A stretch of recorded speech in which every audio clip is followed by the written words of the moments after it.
Telegraph now, Nick, on the King's speech. Starmer isn't stammering. Is this... Oh, OK. The people smuggling. Oh, the people smugglers, yeah. It's suspected people smugglers to be hit with travel bans in King's speech. Yeah, you threw me with that King's speech reference. King's speech, I'm sorry, but, caught my eye. Yeah, I mean, this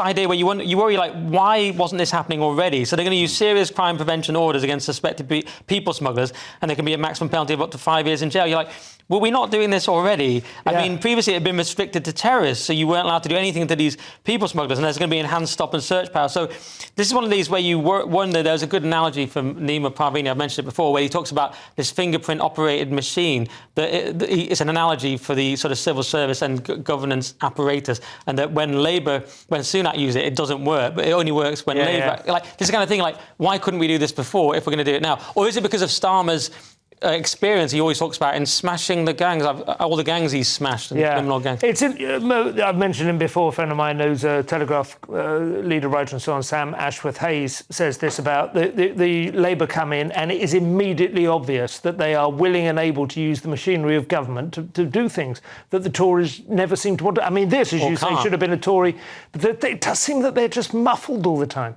Well, because there was all infighting and you know, it seems like the whole Tory, when they're in power, is just all about them just doing leadership elections. But anyway, obviously this is a good idea. I mean, at the same time, banning smugglers, like people smugglers, from travel is like that's their job. That's like banning drug dealers from buying crack or something. Like, they can do it. This is what they do. Also, you don't need to be in the UK to do it. A lot of people, they can be based in France or wherever. There's one guy who's based in Iran, and it's not going to eliminate the crime. No, it isn't, but it does show their seriousness of this. Obviously, now they pulled Rwanda. That's £270 million that we spent on that and got nothing for it. Was that all? I thought it was twice that. No, it was 270 million. It would have been 100 million more if we'd continued. Oh, I feel OK about it. Oh, really? Well, it's only there you go. I've wasted.